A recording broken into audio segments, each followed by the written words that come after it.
Worry is a silent and a slow killer. Proverbs chapter 15, verse 13 says that worries breaks the human spirit. Worry breaks the human spirit, and you see that everything that God does with us or in us or through us, He does from our spirit. You see that in John chapter 6 verse 63 and Matthew chapter 26 verse 41. Proverbs chapter 17 verse 22 tells us that a broken human spirit dries the bones. This is when the individual becomes sick.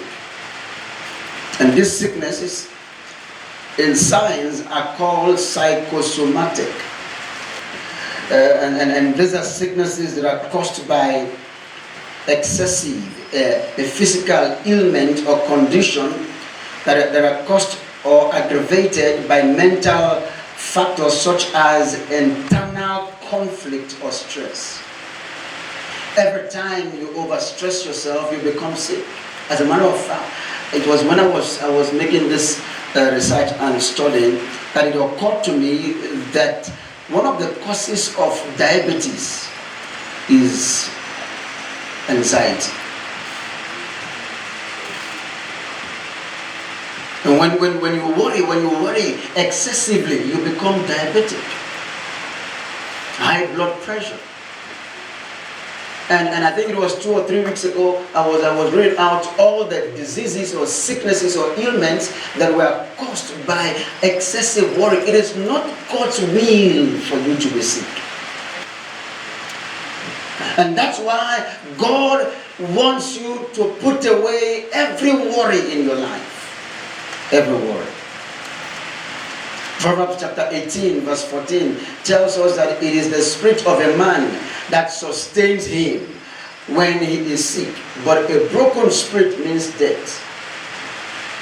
Now, you heard the young man, you heard Jonathan saying that even though his body could not walk, but his spirit was alive. And so it was, as long as the spirit, every time you see somebody dies, it's because the spirit has left.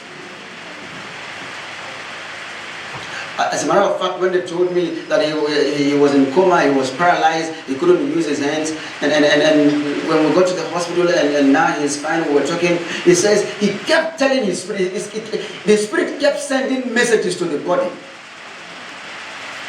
And that's why, you see, the enemy is not after your body. Now, don't get me wrong. I understand you've got hot legs. I understand you've got six-pack and bicep and tricep. I understand you've got beautiful hips, lips, and fingertips.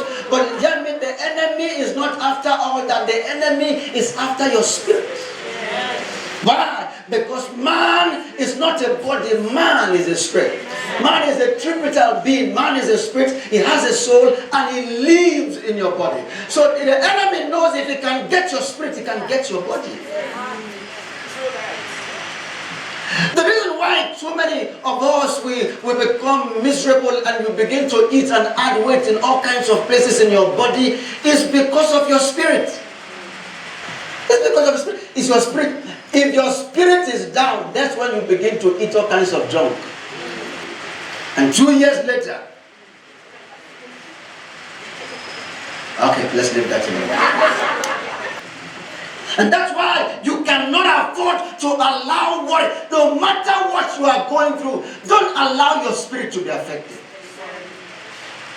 And that's why sometimes you need to look at the devil and tell the devil, you can take my money, take my house, you can take my job, you can take that relationship, you can take everything, but as long as my spirit is intact and my faith is intact, I know that everything will come back again. Oh God, can I preach this thing the way I feel it?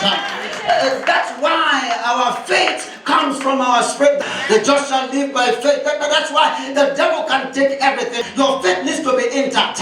Make sure that your faith is intact. Take the car, but leave my faith. Take the house, but leave my faith. You can walk out on me, but leave my faith. Because if my faith is intact, I can get another house. If my faith is intact, I can get another car. If my faith is intact, I can get another job. Who am I talking to today? The devil talks a higher, but the devil lies. Because something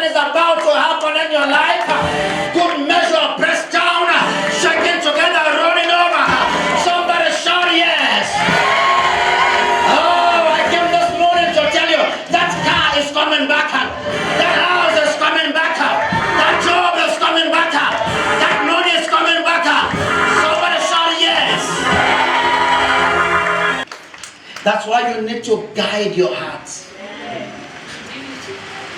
Guide your heart. Guide your spirit. You need to guide everything that God has put in the inside of you. You need to guide it.